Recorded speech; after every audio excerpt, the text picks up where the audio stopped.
we're back. The Inside Line F1 podcast is finally back. Sure, we've missed our episode after the iconic British Grand Prix, and unfortunately, we missed last week's episode as well. But we're back, and I'm here, Mithila Mehta, and I have Kunal Shah with me. One sec. I've heard of Formula One teams having a third driver step in when the race driver isn't available. But I've never heard of a Formula One podcast, and I don't know where has a third host suddenly landed up just because Rishi Kapoor is busy. That seems to be a good enough reason. Who says I'm the third driver here, Kunal? I might well be here to take your job if you guys don't do a good enough one. Well, I am certainly taking a look at my contract because this is not what I was told would happen one day. Either way, so Mithila, who are you again? Do you even watch Formula One? Should I be insulted? Okay, since when have you been watching Formula One? I have been watching the sport since 1950 for all you care. Doesn't matter. Who's your favorite grid girl? Well, I have a favorite grid boy post Monaco.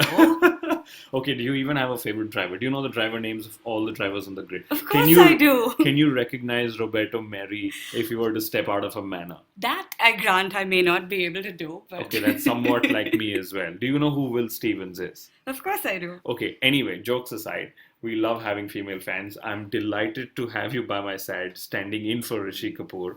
But honestly, who is your favorite driver? What's your favorite team? So Kunal, it's a bit embarrassing to talk about my favorite team really because I started off as a fan of McLaren. Oh my God. Not the most awesome place to be in these days. So who would be? Don't tell me it's Mika Hakkinen.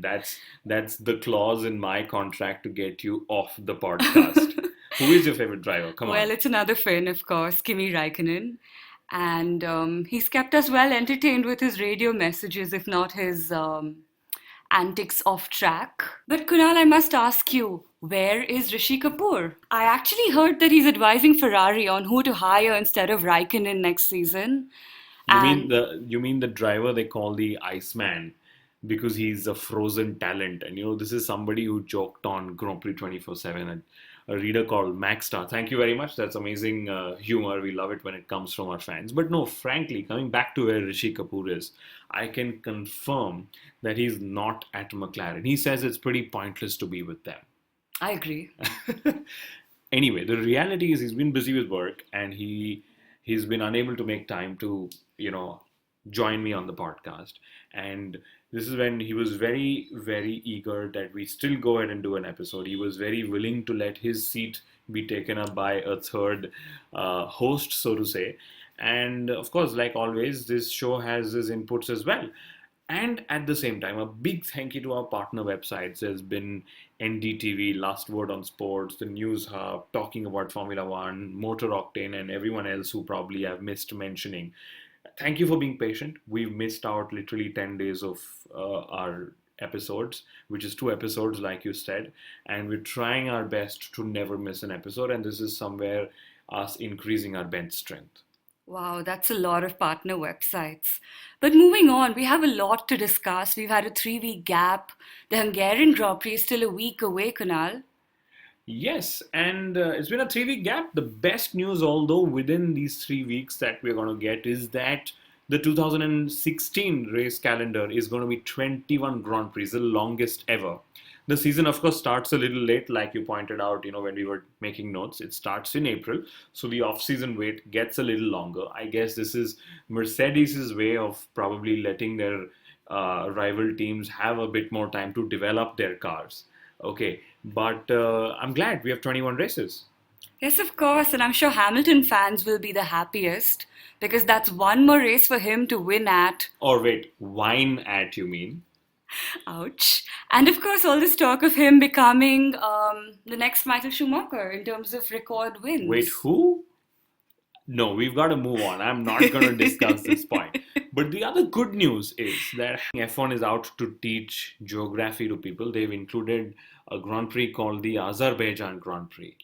Correct. That is the right pronunciation, Kunal. Oh, wow. Thank you. But on the note of Germany, the German GP is not happening this year. German television has been reported to have a drop in F1 viewership. In fact, they're saying they may not renew their contracts for next year.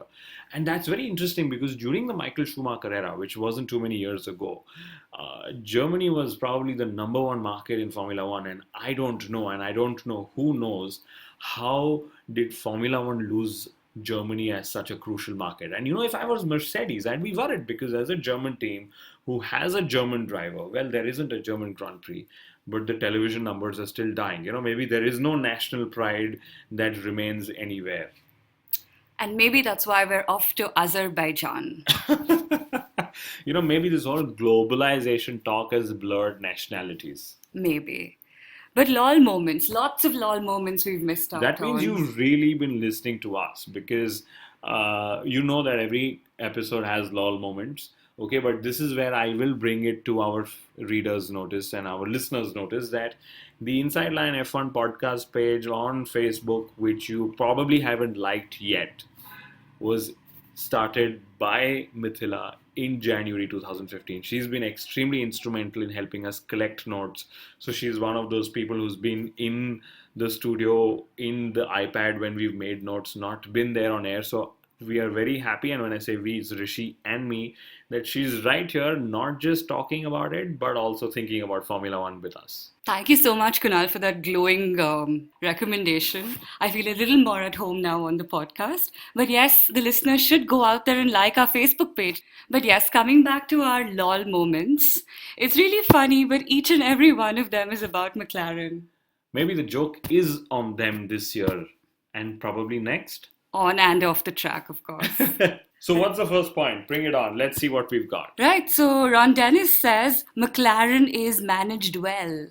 And they're expecting a podium finish in 2015. If McLaren end up getting a podium, that means that a Toro Rosso will be on the podium before that. And so will a Force India. And Williams are happy to be on the podium anyway. They're happy to not win. Yes. And maybe even a Red Bull Racing. That means every team on the grid, barring Manor, will actually be on the podium this year. That's what McLaren is trying to say. Maybe that's what is the hidden underlying message. The joke is on them. But Kunal, Ron Dennis has also said that Honda may well be the team's only way to get to the top, and that there would be no World Championship possible if they do opt for a customer engine.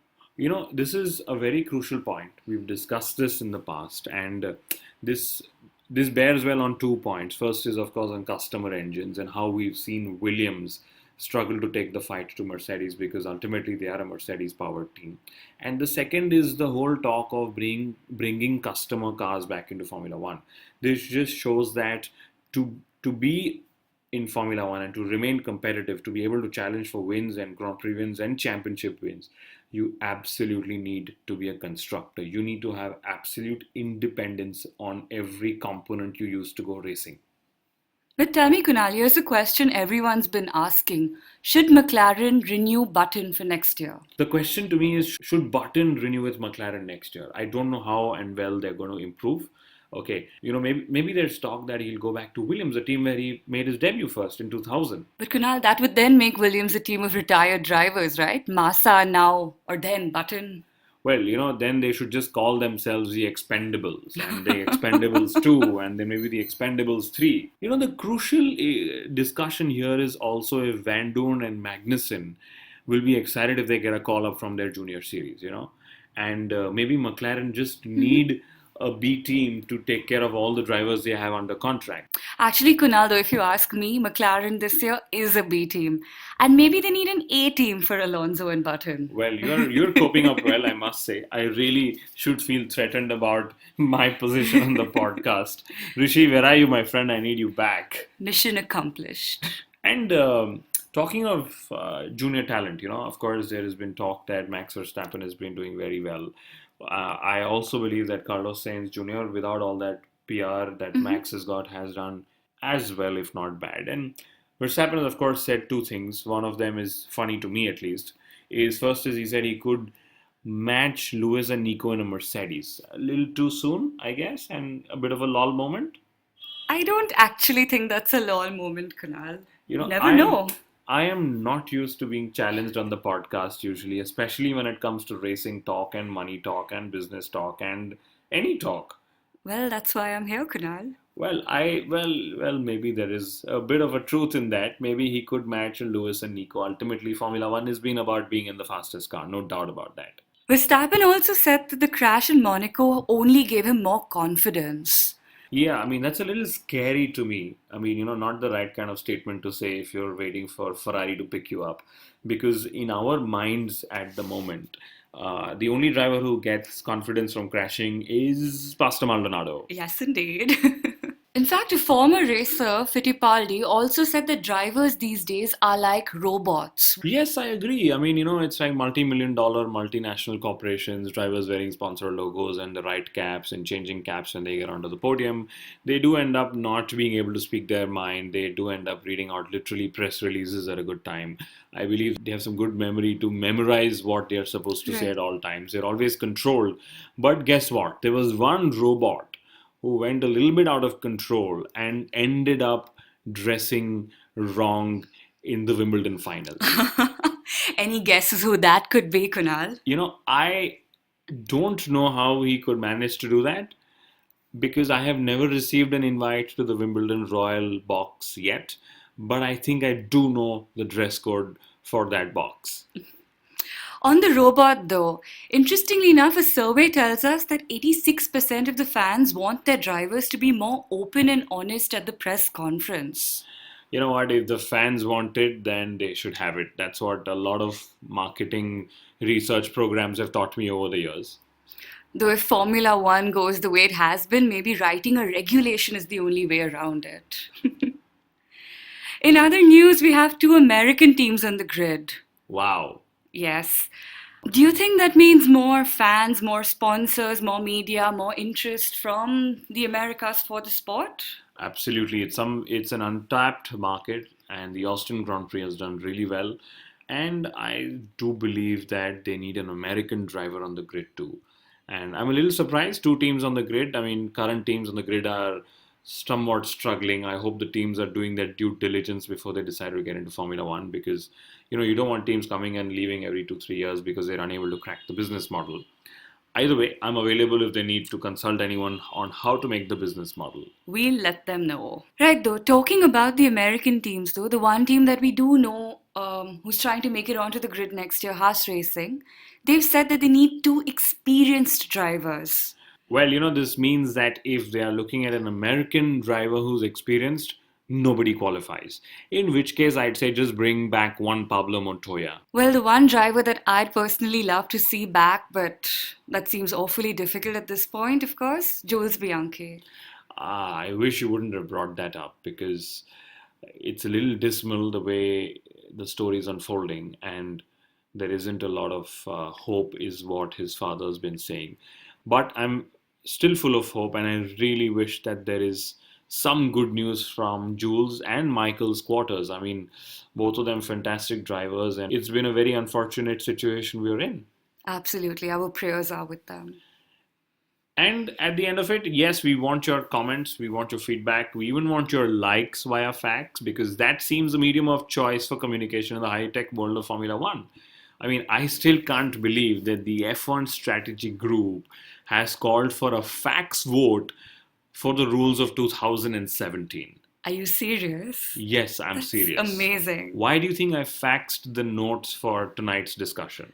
I don't own a fax machine, Kunal. Have you seen a fax machine though? Interesting question. All right, that's it, ladies and gentlemen. Thank you very much for tuning in. Sincere apologies for missing out on 2 episodes. We promise to be far more frequent. We promise that we will be there even though there are no sponsors on the show. There are a lot of fans, we know that. And having said that, you're more than welcome to follow us on SoundCloud, Mixcloud, Spreaker, TuneIn Radio, the iTunes Podcast Store, on Facebook, on Twitter. Yes, we have a new Twitter handle to promote, which is at the rate myth_m. That is MITH_m. We're also on Google Plus. Basically, we are everywhere. Why don't you just Google us, rate us, recommend us? Thank you very much.